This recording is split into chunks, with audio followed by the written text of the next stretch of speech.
Hey friends, welcome back. I am psyched to have back on the line David Morgan from themorganreport.com. And David's been a longtime friend to SGT Report and to those of us who follow precious metals closely. David, how are you? I'm doing well. Thanks, Sean. Hey, thanks for coming on, David. Look, I want to jump right in the deep end today, and I want to talk about something that many of us follow. I want to talk about Clif High's WebBots project. For a long time, as you know, David, the WebBots have been predicting the possibility of the silver to gold ratio not only going back to its historic norm of 15 to 1 or 10 to 1 as currently found in the Earth's crust, but going possibly as low as 1 to 1, meaning silver in the future could be priced at a level equating with gold. And I want to play a clip for you here from our friend Jay Snip, who keeps in close touch with Clif High. Do you mind if I play that for you now and get your impressions? No, go ahead, please. All right, guys. Listen up, guys. This is pretty powerful. As we know, gold is moving from west to east. The data sets accruing to China Pop over the summer 2016 as model space has moved forward have stimulation of the public appetite for silver. The pressures on the silver markets will be, after the fact, shown to be a result of stockpiling of silver and gold by the populace in China. The datasets would have the officialdom making big pushes to get the populace moving to purchase. This is, in its sets, indicated to be an outgrowth in the dollar stoppage as the dollar breakdown continues and the USA pop gets hit by high inflation as dollars attempt to come home to the Fed. This, in its turn, is going to turn out to be a huge boon, not boom, but boon, for the power structure in China as the silver shine gets taken up seriously by the population. Noting what will happen to the silver to gold ratio, the Chinese officialdom would seem to be trying to push the population in the right direction, though, of course, for their own self-serving interests. David, hey, just real quick, I want your impression on that. We know that silver and gold in physical form are moving to China, and now the government of China seems to be suggesting to its population to hoard the metal in physical form. What do you make of that WebBot update? Well, I think it's accurate, and I'm going to elaborate, and it's probably going to take 10 minutes. But first of all, if you go back, and I forget the exact years, but the idea is not only an idea, it's a fact. Back, roughly a decade or so, China was exporting 100 million ounces of silver a year, exporting out of China. And then, I forget, but it was like 6 years ago or so, they started being a net importer of 100,000 ounces. So that's 100 million. So that's a 200 million ounce swing. And the other thing that I thought about for the week or two before the interview was a lot about the silver history in recent terms. I mean, in my lifetime. So you go back to the Hunt brothers, it's often discussed. What people don't seem to realize about silver in general for my generation, or maybe people slightly older than me, was that, and this is a fact for your audience, Sean, but a lot of people don't even know this much, that in 1965 we were issued slugs. But through 1968, you could actually take a silver certificate to the Treasury and get silver for it. So there was circulating 90% silver coins in the United States until and through 1964. But it was illegal to own gold until 1973. So you had this gap between, I'll call it 65 and 73, where really all you could do if you understood monetary history at all, and Mr. Bunker Hunt certainly did, was to preserve your wealth in silver. Now, the only other way to access gold, and many did that were awake and aware, was through the rare coin market or through gold shares. And an interesting story, if I might, Sean, I was speaking in Dallas, and I usually send out a little text message only through my, membership base, and I just noted, well, I'll be in Dallas, this date for the next 2 days, and lo and behold, the manager for the Hunt Trust, who I'd met earlier, I won't give out his name, but he noted that, and I was actually eating breakfast before the event, and he and an elderly gentleman, I say that because he was probably 10 or 15 years my senior, sat down and had breakfast with me. And I pretty much had gotten the story from the silver story secondhand. I never got to interview Bunker Hunt, unfortunately, but This gentleman was telling me the kind of positions that the Hunts were taking in the gold share market during that time frame. But back to basics, people start talking about near term as far as what the commitment of traders looks like and the amount of contracts out there and all that. Well, basically, if you go back and read Silver Bulls by Paul Sarnoff and look at what the volumes were in silver in those days, it may shock you, especially knowing that the population of the world has doubled since Kennedy was assassinated. So from the time frame I'm talking about, 1964 till now, we've gone from roughly 3 billion to 7 billion or 3.5 billion. So the point I'm making is there weren't a lot of derivatives, there weren't a lot of things out there that are available now to invest in that obfuscate the true nature of silver as money and then gold as money, which was and up until August 15th, 1971. But this was one of the reasons that the early adopters, you might say, jumped on the silver bandwagon. Was really you couldn't use gold except through the only direct ownership was either rare coins or gold stocks. And then in 73, of course, that all changed when it was allowed for U.S. citizenry to own gold again. A lot of that has been lost, and I'm not making it right or wrong. I'm just trying to give a little bit of history here of why silver actually was probably thought of more as money back in that time frame than it is now. I mean, I read these articles every so often about silver not being money, which always makes me laugh because the word money and the word silver is synonymous in like 50 countries of the world. Right. I mean, it's like, you can imagine going into Mexico and holding up a silver coin and saying, plata is not plata. Money is not money. Silver is not money. I mean, silver was money of the world for a long time. In fact, the silver standard was what ruled. But and that's another thing I think we can talk about later, Sean, was, again, putting some thought into our interview, was that there's a great paper, I forget the name of it exactly, but the gold standard is one step to fiat.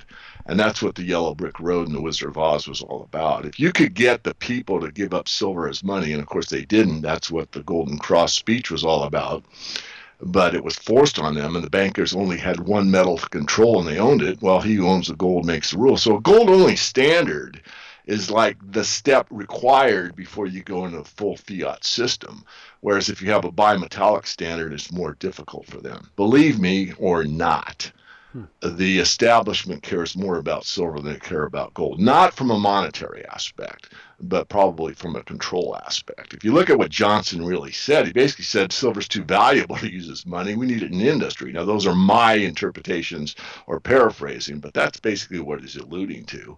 It's like I'm getting a lot of pressure on me from certain powers that be that are heavily involved in the silver market.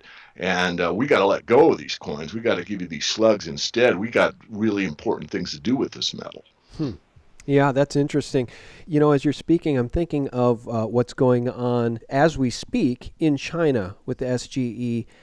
We've seen news from SRS Rocco that the SGE has acquired almost as much physical silver in just the short term as JP Morgan has acquired over the past several years. And JP Morgan has, I think, stacked, tens of millions of ounces of physical silver.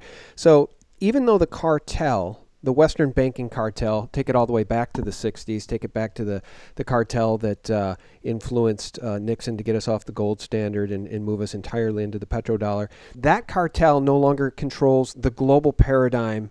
I think. I could be wrong. It could be part of a big master plan, but I think there's chess moves being played here from different factions, David, that would suggest that the Chinese are doing something that the Rockefeller Federal Reserve cartel does not like. And for them to promote physical silver and physical gold for their own population, boy, that stands in stark contrast to what we see here in the West. You never, ever would hear the United States government suggest people run out and get physical silver. Exactly, and it's, first of all, I believe that. It appears strongly, looking at all the evidence that I've studied, that there is a faction or a breakaway between the Anglo-American Empire and, let's call it, the axis of the BRICS. I think it's real. I don't think it's orchestrated. And even if the powers at the top of the pyramid in whatever nation state they reside, let's just call it an east-west paradigm, agree, they may be agreeing just to get to where they want to be before they break away. So there could be at the top level an agreement that, yeah, we're all together. But it goes one step beyond that, in my view. And I'm going to quote the late Michael Rupert that left us April 13th, 2 years ago. Mm-hmm. And this is really, really important to know. And he says, and I quote, until the way money functions changes, nothing changes. Until the way money works changes, nothing's going to change. And that's something that we really don't, I think, address often enough, Sean, on these type of shows. And this is being slightly critical of myself as well, is that, if you look at communism, fascism, socialism, I don't care what ism you want to talk about, what's running it is the structure of money. The whole idea that you can get something for nothing is comical, yet the entire system is built on the fact that you can create something for nothing. The only real creation, I wrote about this in one of my early essays in the public domain, I forget the title of it, that really, in a way, if you really think it through, man creates almost nothing. In other words, it either comes growing on the land or you dig it out of the ground and you reform it. And there's not some creativity. But, use your magic wand and create something out of thin air. That's pretty tough. The only thing that's done is the monetary system. And again, I repeat that, until that changes, you're not really going to change a whole lot. I mean, yes, you might have political leaders that are more benevolent than others, or you might get them putting things into the public domain that are more beneficial to the population, or, there's so many problems we talked about the last time you had me on. But until you change the monetary system, you really haven't changed much. Yeah, you're absolutely right. And I want to talk about currency wars and negative interest rate policy, which you have called the making of the next global crisis. And of course, you're right. But first, I want to back you up and say that until people recognize that money creation by these big central banks, by the Federal Reserve, by the Bank of International Settlements, the tool of money creation is the mechanism to enslave populations. I just did an interview recently with Marco Saba, the president of the Italian Institute for Monetary Studies, and he said something that I thought was powerful enough that I kicked off the interview with it. Let me play it for you here. The problem is this, that the United States government suffer from the Stockholm Syndrome. You know what is the Stockholm Syndrome? Oh yeah, you begin to love your captors. Exactly, with the banking system. The US government is in a Stockholm Syndrome with the banking cartel in the United States. So they don't understand that the terrorists are them. David, I just wanted to play that for you because I think he's right. I think that we suffer from the Stockholm Syndrome in this country, at least the people at large do, and the government officials do. Those maybe they're in the pockets of the banks to begin with, but they play along with this narrative that we can't hold Goldman Sachs responsible for their crimes that led to the 2008 crisis, because if we did, it would bring the whole system down. There would be collateral consequences as described by the Department of Justice. It's the reason we can't prosecute them. We are in a position of being enslaved, and we've learned to love our enslavement to these banks, all under the guise of their money creation. And they make the money out of thin air, David. At the end of the day, that's the problem. And as Marco and I talked about in that interview, we hear that the Italian banks they're in a major crisis, 21% underperforming loans or non-performing loans. And Marco makes the point that the banks created 100% of the money out of thin air. So if 20% of the money is non-performing loans, we're being tricked into believing that the whole system will come down. It's the trick of money creation that needs to be addressed, David. Exactly. I mean, I remember when I really got into this, I started kind of as a kid with some curiosity about why did the coinage change, but until I started learning the Constitution as I think an 8th grader, and realized, we're supposed to be using gold and silver at the state level for payments of debt. And I asked the teacher, why we weren't doing that, and she had no answer, so I knew it could snow indoors at that time. I still had that kind of thirst or quest for it, and one of the most important speeches that I ever heard as a youngster, meaning in my early 20s, was from Jim Dines. And Jim started his speech by saying, all that exists in the universe is truth or resistance to it. Mm-hmm. And in the time I've said that, if I were to say that a dollar equals a dollar, I have lied, because they have created more, and watering the milk never works. And I would add on to that, if all that exists is truth or resistance to it, and we know that you can't get something for nothing, and the truth is that you can't get something for nothing, then obviously there is a day of reckoning. And actually, the day of reckoning has occurred. It occurred for everybody's manifestation in 2008. And yet we pretend, as Jim Sinclair says, pretend and extend that that event has been taken care of when all they've done is added to the problem, because it's a debt problem or a creation of fictional wealth from nothing. And that day of reckoning is going to unravel further and further until it's pretty much recognized by, let's say, 2, 3, 4, 5% of the population for what it is.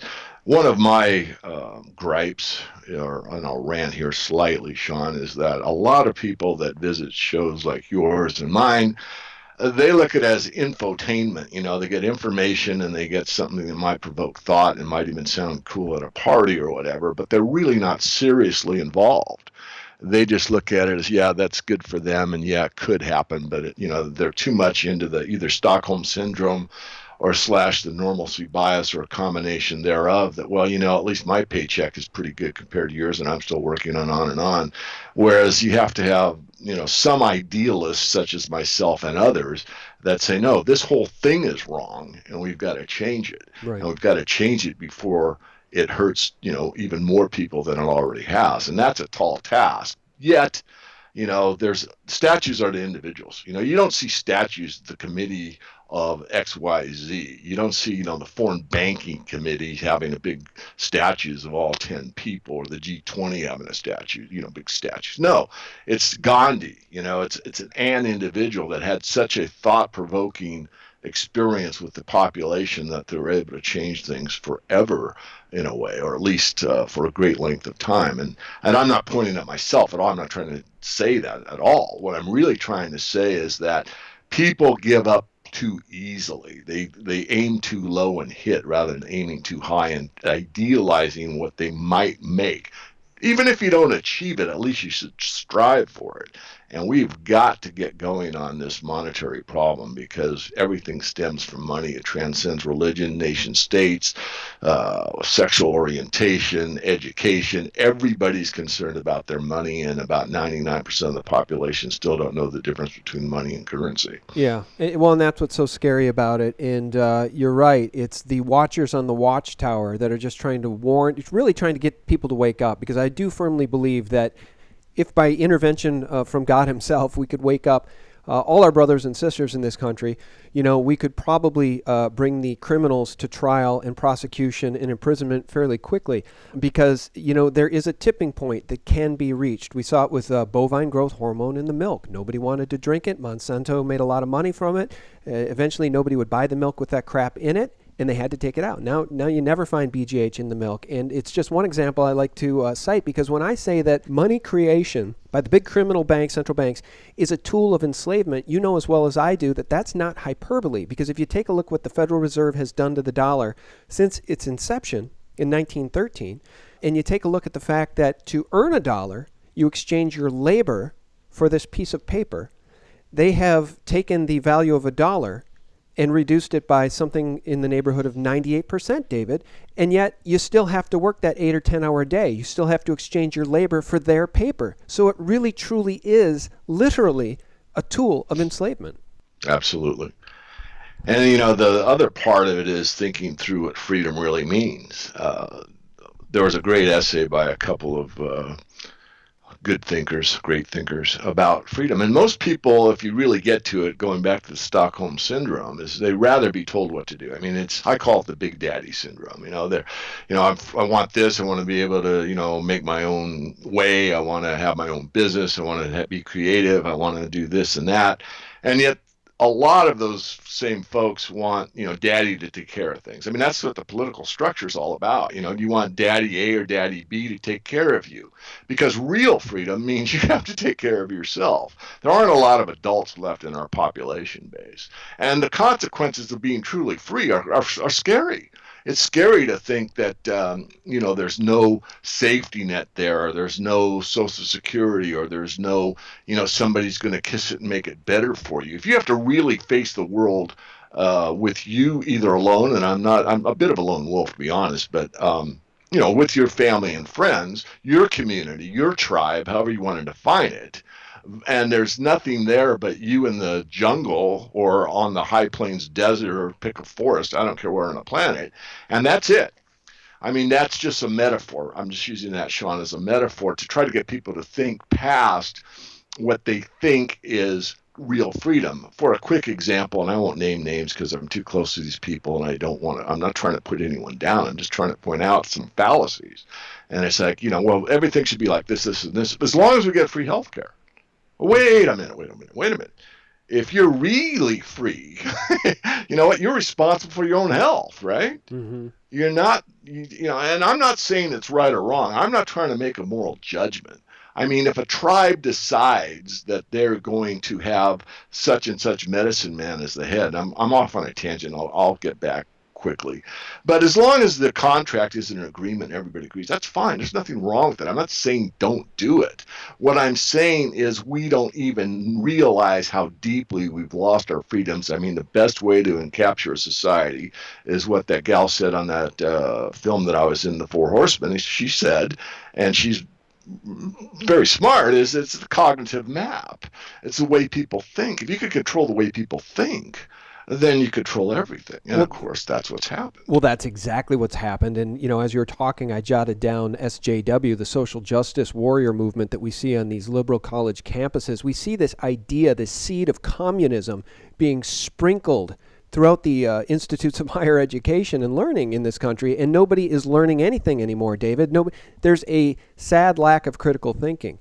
And at the end of the day, if we know that the bankers, the Rothschild Rockefeller bankers, seeded communism, if they're behind Marxism, if they're behind this move to hyperinflate us and bring down the dollar and probably put an end to liberty and the republic as we've known it, what we see in these institutes of higher learning with these social justice warriors and this give me free education, give me free health care, give me free, there is no such thing as free. There is no free lunch, right? You have to trade your labor. You have to earn it. And sadly, the narrative by those that control the media has been this push, this gentle push into communism, and now we see it really turning into a slippery slope as they take this nation really into absolute despotism. And that gets us back to this tool of enslavement. Now they want to ban cash. And as Wolf Street just shared the other day, if you pull your money out of the banking system to protect it and you stuff it under your mattress, you aren't doing what the government wants you to do at this point. You're not spending it. And so they're going to try to force people to spend it. And now they're waging a war on cash. They print this stuff out of thin air, and they don't want you to have any of it, David. And now former U.S. Treasury Secretary Larry Summers has called to ban the $100 bill. These people want to literally enslave us to their nightmarish system. And really our only respite is physical gold and silver, I think, David. Well, it certainly appears that way. I'm looking ahead. Been a bit of a visionary most of my life, and I'm looking at financial technology. And I keep exploring it more and more. In fact, I just came back from a conference in Las Vegas. I just got back a couple days ago. I'll be writing about the next Morgan report. I agree with you, Sean. I think there's opportunities out there to circumvent the banking system. Obviously, Bitcoin is one of them, and I've got my own thoughts on Bitcoin. If you want to see what I think, you can Google David Morgan talks about Bitcoin. I'm sure something will come up. But there's possibly the ability to have a blockchain or some type of payment system outside the conventional banking system that will debit gold and silver. I think that's actually the direction that we'll be going, but there'll be all kinds of things in the free market. I'm for free market money. In other words, if you have an idea that works, and again, you go back to the community level, and some of these communities have their own currency, and everybody agrees to it. It's a verbal or written contract. You say, yeah, well, that's fine. We all agree, that that's the way it's going to work. Why not? Yeah, well, you're 100% right, but the Federal Reserve wants their monopoly on their debt-based note. That's the problem, because they don't want Bitcoin, they don't want precious metals, but you're absolutely right. I'm all for free market currency, free market trading as well. No, I'm not arguing with you, Sean, and I'm not. No, I know. We're on the same page. We just know the enemy is the Federal Reserve. As the pressure comes on harder and harder and harder, and there's more, they try to lock it up to the point of like it's all digital and there's no cash and all that you just outlined. Believe it, or I know I'm not going to say believe it, or I'm saying to the audience, believe it or not, there's always those type of free market ideals that will pop out. They call it the black market. They'll name us nasty names, but what in reality, from an objective perspective, all it is people trying to do what people have always wanted, and that's to be left alone, not controlled by someone else. I mean, when you think about what is slavery, you're controlled by someone else. Whether you have a great, bedroom and free healthcare and great meals and all this stuff, if someone's controlling you, are you really free? And the answer is you're not. But most people say, well, as long as it's comfortable enough, I don't care. Right. I feel good. I love my master. What's wrong with you? I get, as you said, what's called a liberal today. So the point, again, is to be really free really is something that most people don't recognize what the responsibility that goes with it is. However, the banking system is so corrupt. There's more than one of us. I mean, there's several of us that are looking for opportunities to circumvent. Establish might be a better word. Establish recognizable settlement systems that do not exist today and could exist in the future. And those are, let's say, escape valves that I think is a trend. I think that's a very small, unrecognizable trend right now. And I'm putting a great deal of thought and effort into looking at that trend developing, because it's just like being locked up. The pressure is on, as Gerald Celente says, when you have nothing, you have nothing to lose. So if you have nothing, you have a lot to gain by coming up with an alternative to the monopolistic, worldwide, global banking system. I mean, who do you have that's outside of the banking system? Syria and Iran? Where's all the conflict? I mean, come on. Yeah. This is so obvious. It's stunning, but of course it's just what I look at. And I'm certainly not, there's a lot of subjects I'm very poor at. I don't devote my time to them, but I certainly do to this one. No, you hit the nail on the head there, because look what happened to Gaddafi in Libya, as he wanted to talk about bringing a gold-backed currency to Libya. And now we're in Syria, and they would love to attack Iran. And the bottom line here is I want to just remind people, I started talking about the web bots at the beginning of the interview because it's very interesting. It doesn't mean that the web bots will be right and that silver will go to a 1-to-1 ratio with gold. It could, because we see all of the chess pieces lining up in a way that suggests that the fiat money makers in control of the Federal Reserve in this country are losing. The SGE, the ABX in China, the Deutsche Bank manipulation of silver and gold prices on the LBMA, the gold fix and silver fix in London being corrupt, the COMEX being near a default. We see all of the pieces lining up, David. And so in conclusion, I want to ask you this. I want your opinion on this. When you and I and others get together and have these conversations about, for instance, John Williams saying we might see hyperinflation of the dollar begin in 2016. He's been saying that for a while. When I talk about The Economist magazine, the 1988 cover, with a headline saying, get ready for a global currency in 2018.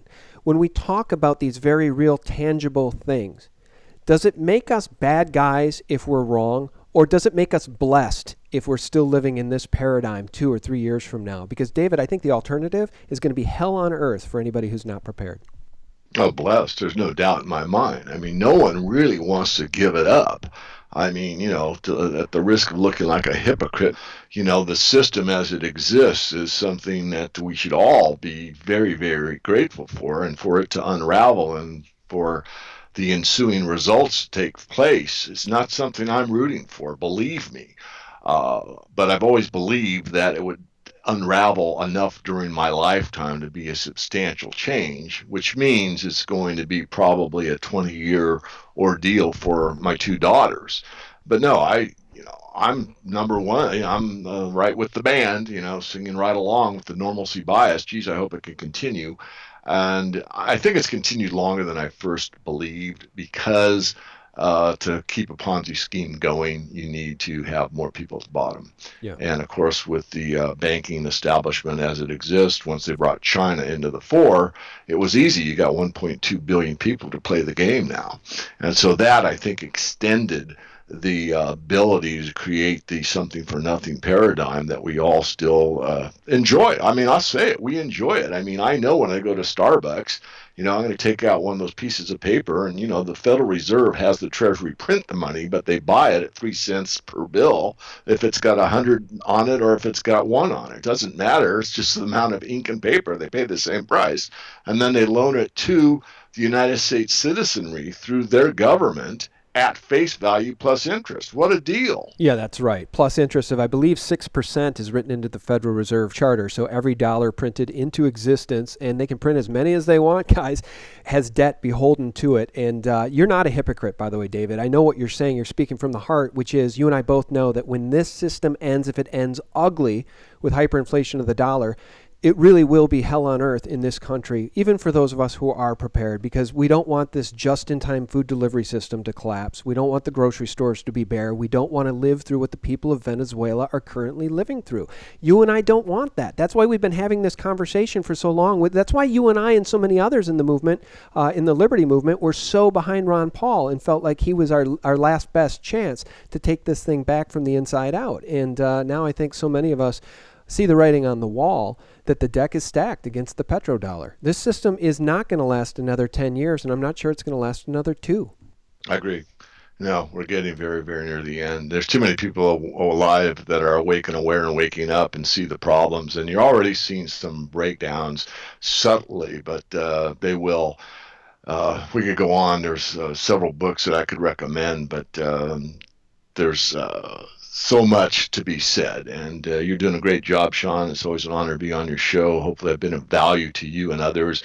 I'd recommend that they go to my new website, the Morgan Report, and get the Riches and Resources Report. I wrote it myself. It's 12 pages long. It starts with the movie, The Four Horsemen, and this is a movie that's an hour and a half long. It's pretty enjoyable, thought-provoking. Solutions are suggested at the end of the movie, and it's not just about the monetary system. It's about social inequity, some of the things we've touched on. And it's a great way if you have a family member or a cousin or an aunt or a friend or somebody that's like, really not believing what's going on or wants to learn more, whatever, just say, hey, watch this movie over the weekend. You can watch it for free. I've got the link in that Riches in Resources report. And it's another one of my public services to give to people to try to help them just grasp the problem and then focus on the solution. And again, that movie at the end has some ideas about the solution. And, I've seen a lot of great warriors go down in my lifetime. I mean, Aaron Russo, certainly woke up a lot of people. And just as an aside, I was actually asked to be his campaign manager when he was going to run for governor in Nevada. That's how long I've been in this thing. But back on point, Sean, thank you for the time. Thank you for all you do. And thank you for your wide variety of guests.